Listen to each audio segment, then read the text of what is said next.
Today, we're going to continue in our treatment of Mary, but we're going to jump out of the Advent narrative, the story of Jesus' birth, and we're going to look at the book of John, John chapter 2. In the first verse, the next day, there was a wedding celebration in the village of Cana in Galilee.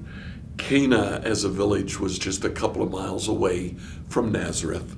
So Jesus and his mother walked the distance to probably some friends, possibly some relatives who were getting married. Jesus' mother was there, and Jesus and his disciples were also invited to the celebration. Now, this is the wedding celebration, not the betrothal.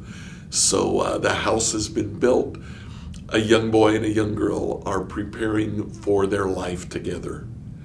The wine supply ran out during the festivities. So Jesus' mother told him, they have no more wine. Dear woman, that's not our problem, Jesus said. My time has not yet come. But his mother went and told the servants, do whatever he tells you. Something takes place here.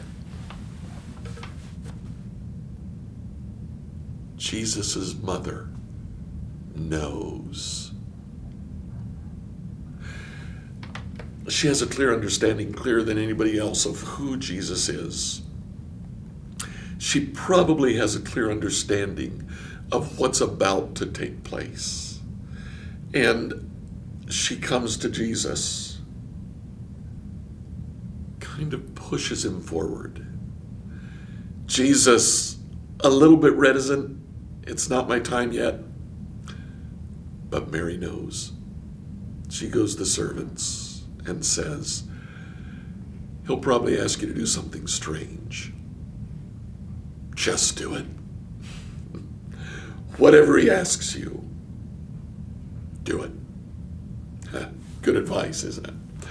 It is interesting that after Jesus changes the water into wine in verse 12, after the wedding, he went to Capernaum for a few days with his mother, his brothers, and his disciples.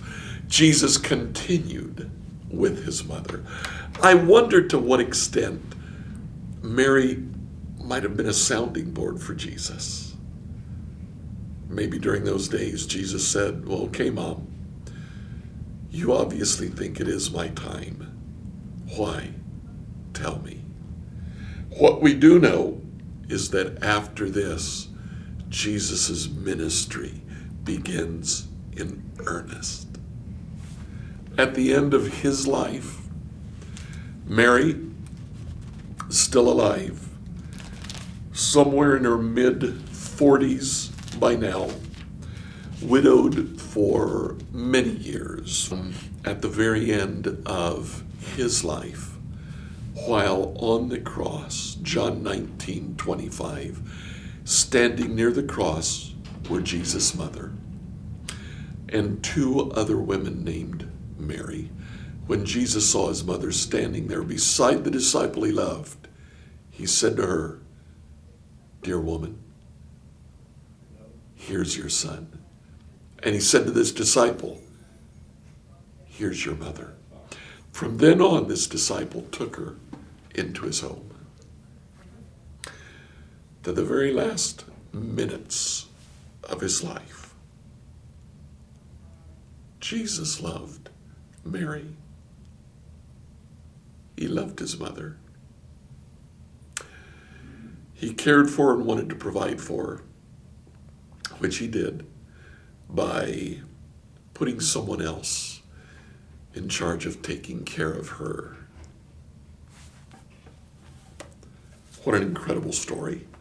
The love of a son for his mother.